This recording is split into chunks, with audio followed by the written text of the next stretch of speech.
Hello, my name is Rachel and today we are doing a finally fall book tag video. I know I just lost everybody. Everybody just clicked off because nobody watches tag videos. It's fine. It's cool. The person who created this originally deleted their video. I don't know who they were. Whoever you were, thanks for creating it. I just wanted to do something kind of fun. The first question, in the fall, the weather is crisp and clear. Name a book with a vivid setting. So I'm going to do all these. I'm going to try to do all these based on books that I have read this year. I think the Wickwire Watch, which is one of my favorites of this year, fits this. It's got a very unique setting and the author really has to like paint that picture for you so that you understand, because it's not your typical fantasy. It's got like airships and shit. Did a really good job. It's one of those books where you feel like, you know, you have to say the cliche thing like the setting is its own character in the story. It is. If you love found family and airships, you should try this out. It's really cute. I loved it. And the audiobook was excellent. Nature is beautiful but also dying. Wow. Name a book that is beautifully written but deals with heavy topics like loss or grief. Oh man, I'm already gonna say it. Divine Rivals by Rebecca Ross. This talks about grief and loss. Trigger warning for loss of a parent. Oh man, but is it so beautifully written. The amount of people that I have won to my side of reading this book brings me so much joy. Like, even when I hate a book and somebody else loves it, I'm like, that's so great. I'm happy for you that you love this book. When people love my favorites, I'm like, yes, one of us. One of us. I fucking love Divine Rivals. It's so beautifully written. It's so atmospheric. You can feel everything that's happening and like every feeling, just every sentence just evokes emotion. Fall is back to school season. Share a nonfiction book that taught you something. Okay, I haven't technically finished this because I've been reading it on and off for months and I use it to fall asleep at night because it is narrated by none other than Angela Davis. Hero, love of my life, Angela Davis. And it's Our Prison's Obsolete. I would like to call myself a prison abolitionist, and then sometimes things happen and I'm like, lock them up,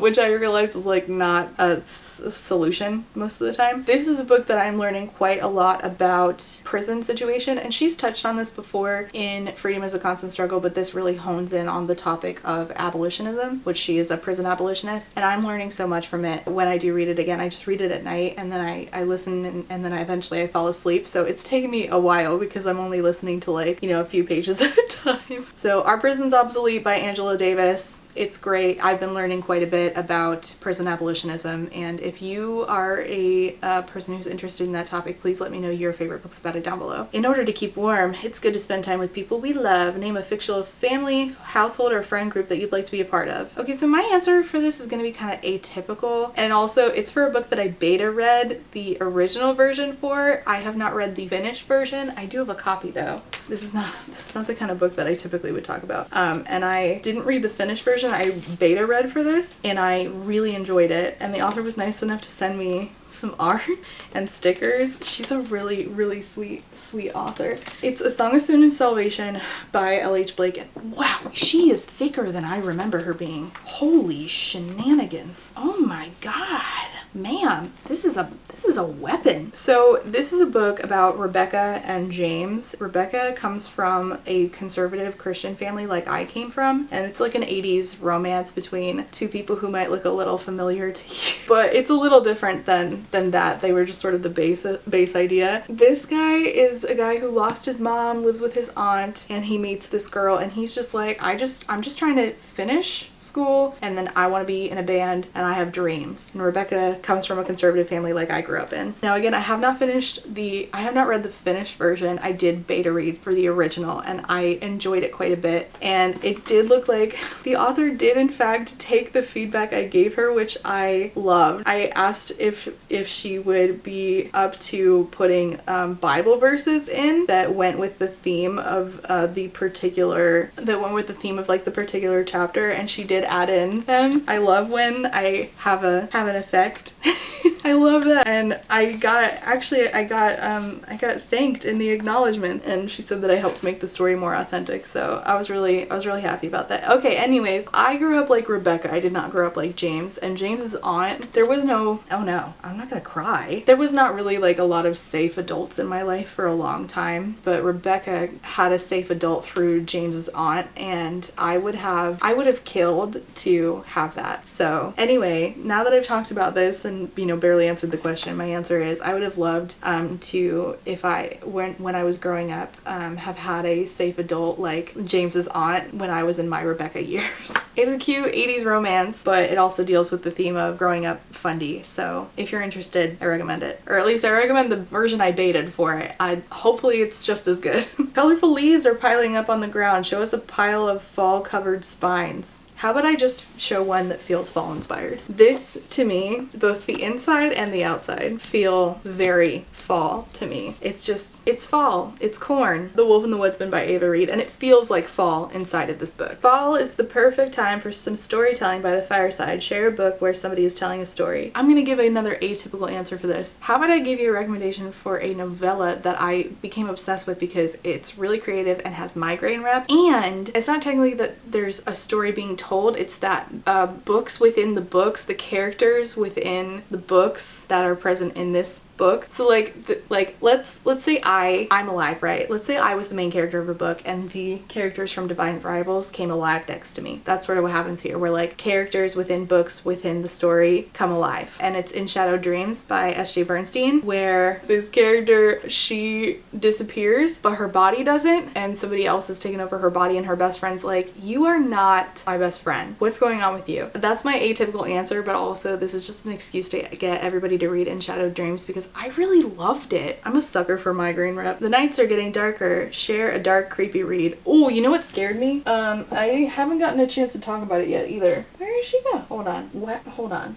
This book, I wasn't expecting it to scare the shit out of me. I shouldn't have read this at night. So one night I shit you not, this made me basically jump because one night I was reading it and it got towards the end where they're dealing with the monster, and I was listening to it on audio and the narrator changed voices to the monster. I almost jumped out of my bed. I almost peed myself. I was not expecting it. I was so fucking scared. So this was a lot creepier than I had anticipated it being. It's a lot about like, this is like, you know, we're talking about like expectations of women, sure, but also it's just fucking good and it's kind of gory, which I wasn't expecting, and it scared the shit out of me that one night. But also it leads up there very well. Like it leads to a point where you're like, oh, this is unsettling, and then eventually you get to like the yikes monstery parts and you're like, oh wow, this is oh shit, like that kind of thing. So it was really good and I really liked it. But yeah, that creeped me out, scared the shit out of me. The days are getting colder. Name a short, heartwarming read that can warm up somebody's cold and rainy day. Can heartwarming mean funny? Because I want to recommend a book that has murder and necromancy in it. So like Liches Get Stitches was really fucking funny, but it was in a weird way kind of cozy. Like it was like cozy necromancy. This Lich, she just wants to like live her life and be left alone, and people are like terrified of her, and she's like, I'm just trying to do what I need to do over here. And it ended up being really funny. And like, sure, she's doing a little bit of murder and there's necromancy, but like, you know, in a quirky way, in a cozy way. So like, sure, it's death, but you're gonna have fun with it.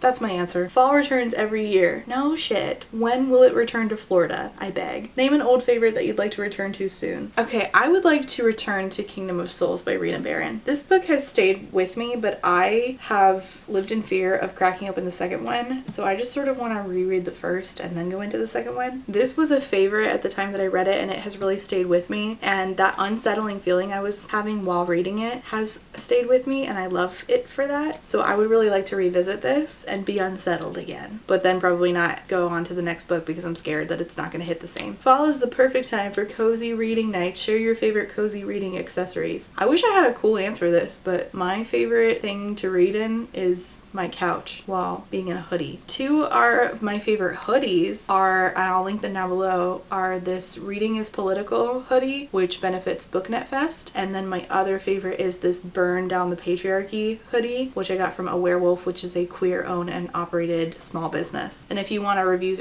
for readers hoodie, I can link those down below as well. I don't own one. It's probably time to order one. I'm supposed to tag people. I tag everybody watching this. I just wanted to do something fun. So it's finally fall. Here's your book tag. Here's the answers to the questions. Okay, thanks so much for watching. Leave your comments and questions down below if you have any. Leave your favorite fall book recs down below if you made it to the end of the video. I don't know, leave a pumpkin emoji, I guess. Okay, thanks for watching. See you next time. Bye. And before I go, I have to say thank you for being a friend to my Therapy Bills patrons, and those are Alexander, Ali Magpie, Amba Hextra, Andy, Cami, Chris, Claire, Des Robert, DJ Roctopus. Oh man, I'm struggling today with the mouth. Ellie, Emperor's New Blues, Aaron, Eric, Faror, Harley, Ian, also hi, welcome Ian, Jack and Jill, John E, Casey McKenzie, Calais No K, Kate W, Quinn, Lady Kittybug, Lek, Alice, Peggy Lou, Rain, Reese, Samar, Scarlett, Shiny, and SMK. Thank you all so much for being a friend. And last but not least, I have to say thank you for being a friend to my Potato Stars Marxist patrons. If you can hear my kids singing in the background, just ignore it. And those patrons are AM Angel, Alicia, Amanda, Angelica, Anita, Artie the Ninth, Ashley H, Ava, BB, Beck, Blythe, Bookish Brainrot, Bree, Brian, Caitlin, Cardinal Ginger, Harlan, Cassandra, Catherine, Kathy, Chris, CJ, Cole, Colleen, Corwin, Corey, Darren, Deborah, Diet Goth, Dorian, Dorothea, Ebby, Ember, Emily A, Emily L, Emma, Aaron, Ezra Moon, Hannah C, Hannah T, Harpy Kuro, Haley, Hello There Darling, Ilianaka, India Inks, JM Tennant, Jay is on Olympus, JT, Jen Michelle, Jenny G, Jillian, Jojo, Just Pugsley, Kaylee, Kat, Katie, Katya, Kayala, Kendra, Kylie, Laughing Cat Dog, Laura, Library of Scars, Lisa, LP, Luciri, Luna Moth, Lustful Octopus, Martin, Marcella, Marquita, Maz, Malara, MK Book, Molly, James, Nat, Natalie, Never, Nicole G, Nicole R, Nyan Binary, Paige P, Penny Chilling, Foxglove, Pixel Stars, Puratheon, Rachel B, Rat Sarah, Reba, Rebecca, Ren, Robin, Rosie Thorne, Rowan, Other Rowan, Secoria, Sadie, Samantha, Sarah H, Sarah the Bear, Shamed, Shannon, Shayna, Sheena K, Sean, Sophie, Stephanie, Talia, 3 Old Dogs, Tina, Toast, Trashcan Teddy, Title Phoenix, Valentine, and Writer A. Thank you all so much for being a friend.